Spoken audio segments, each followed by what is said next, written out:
Bonjour à tous et bienvenue dans cette nouvelle vidéo. J'espère que vous allez très bien. Moi, je suis en pleine forme et aujourd'hui, nous allons parler de comment interagir avec différents types de clients.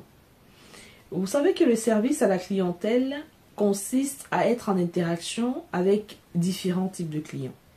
Ceux-ci ont chacun leur style, leur personnalité, leurs intérêts. Il faut bien les comprendre afin de pouvoir les satisfaire.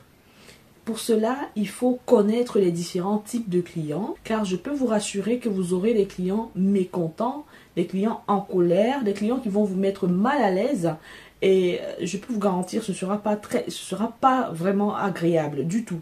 Donc, dans cette chaîne, pour les personnes qui n'ont pas encore regardé ces vidéos, je vous invite à regarder ces vidéos. N'oubliez pas de vous abonner, de liker la vidéo également. Il s'agit des vidéos sur comment calmer la colère, comment gérer un client mécontent en colère, quels sont les différents types de clients. Et il y a également des simulations d'appels, c'est-à-dire des différents exemples où je suis en conversation en live avec des clients et vous pourrez justement écouter quels sont les mots que j'ai utilisés pour pouvoir calmer ces différents types de clients. Il y a même d'autres vidéos sur comment bien s'exprimer, quels sont les mots, parce qu'il y a aussi certains mots qu'il faut utiliser pour pouvoir calmer la situation lorsqu'il est nécessaire de le faire. Donc, la première chose, le premier conseil que je vous donne pour interagir efficacement avec différentes clientèles est qu'il faut assurer une adaptation aux différentes clientèles. Ceci veut dire simplement que vous devez être poli et courtois envers tous, sans tenir compte de leurs particularités. Par exemple, leur âge, leur sexe, leur nationalité. Ceci concerne également les personnes qui reçoivent des clients face à face. Il ne faudra pas tenir compte de leur couleur de peau, de leur accoutrement ou bien de leur manière de s'exprimer.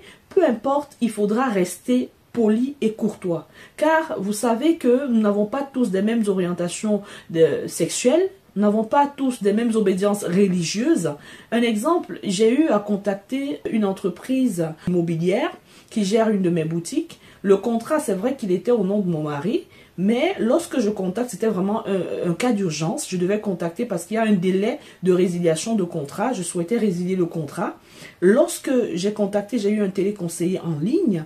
Il a décroché mon appel. Il me dit... il se présente et moi je dis bonjour, je dis que j'appelle pour résilier le contrat numéro, j'ai communiqué le numéro du contrat. Il me fait comprendre qu'il ne peut pas traiter ma demande parce que je ne suis pas monsieur mon mari qui est marqué sur le dossier. Donc directement pour lui, il était non seulement sûr que je ne suis pas monsieur mon mari qui est marqué sur le dossier, par ailleurs il ne s'est pas rassuré, il ne connaissait pas vraiment les procédés de l'entreprise parce que il y a des possibilités de traiter même pas directement avec la personne dont le nom est marqué sur le dossier, mais il faut se rassurer que la personne qui contacte a les éléments clés. Donc ce sont, on va dire, pour sécuriser l'appel, il y a des questions importantes que seul le propriétaire du contrat peut connaître et là on peut poursuivre l'appel. C'est ce qui s'est passé lorsqu'il a raccroché. Déjà c'est interdit, on ne raccroche pas le client est roi, il ne faut jamais l'oublier, il a toujours raison, peu importe, il y a des explications qui peuvent venir après, mais il faut faire très attention. Alors il a raccroché, j'ai dû recontacter, j'ai eu un autre téléconseiller qui lui, en décrochant l'appel, il a bien vu que c'est marqué monsieur mon mari, et lui il m'a appelé monsieur mon mari, comment est-ce que je peux vous aider? Je lui explique que je veux résilier le contrat numéro tel. Il dit que oui, je vois que le dossier est au nom de monsieur mon mari, mais est-ce que vous êtes vraiment monsieur mon mari? J'ai dit non, je suis sa femme. Est-ce que vous pourriez traiter ma demande? Il me dit que avant de continuer l'appel, je dois me rassurer que vous connaissez certaines informations importantes et voilà comment, en répondant avec succès à ces informations, il a pu traiter ma demande. Voilà. Par ailleurs, vous pouvez avoir un client qui vous appelle et il a un problème avec Internet. Il ne peut pas effectuer les manipulations. Il vous fait comprendre que, avec votre permission, monsieur, je vais vous passer ma fille de 11 ans qui s'y connaît mieux que moi. Elle effectue les manipulations. C'est elle qui s'occupe souvent des branchements, des appareils.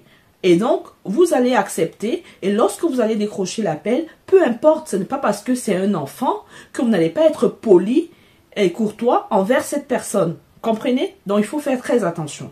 Raison pour laquelle il faut assurer la formation du personnel, afin qu'ils soient au courant des comportements et attitudes attendus. Surtout, n'oubliez pas que tous les clients doivent être vouvoyés, la même attention doit être accordée à tous. Et il est primordial de laisser paraître sa disponibilité ainsi que son ouverture d'esprit en tout temps. Deuxième conseil, il faut gérer efficacement le stress. Beaucoup de personnes pensent que gérer le stress ne se fait que pendant l'appel. Détrompez-vous. Le stress se gère avant l'appel, pendant l'appel et même après l'appel. Je ferai une vidéo plus détaillée, vraiment de manière approfondie, où je donnerai des conseils qui vous permettront de bien gérer votre stress. Si vous êtes intéressé, activez la cloche de notification, n'oubliez pas de vous abonner afin de ne pas rater les prochaines vidéos. Donc, parce qu'il y a, je m'explique pourquoi je parle d'avant, après et pendant l'appel. Avant de décrocher même l'appel, quelquefois vous êtes stressé, vous ne savez pas ce qui vous attend, ce que le client va vous dire.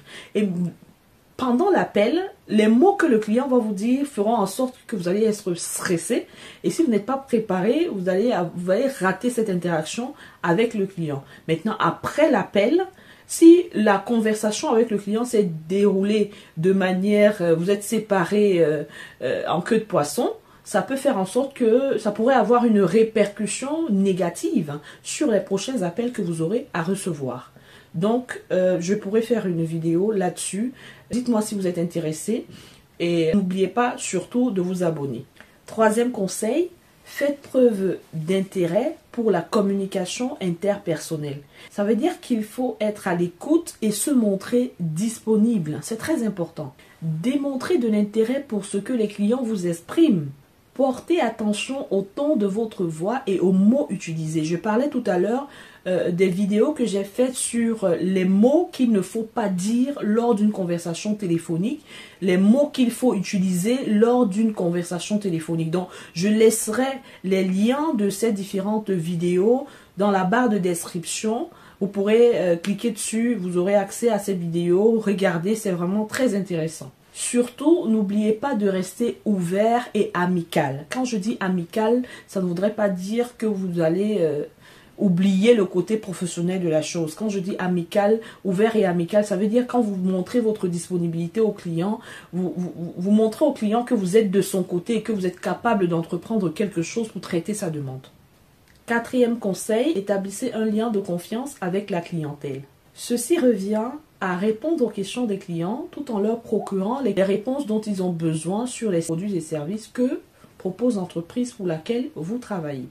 Et assurez-vous de ne fournir que des informations vérifiées et vérifiables. Si vous n'avez pas des réponses sous la main, proposez au client de faire des recherches, moins que vous allez faire des recherches et vous reviendrez vers le client pour lui proposer la bonne réponse à sa demande. Comprenez? Donc, n'allez pas dire des choses que vous-même vous ne maîtrisez pas au client et qui pourraient après s'avérer erronées. Enfin, démontrez à la clientèle l'importance que vous lui accordez. Faites affaire avec un seul client à la fois et essayez d'éviter d'être interrompu lorsque vous êtes en contact avec ce dernier.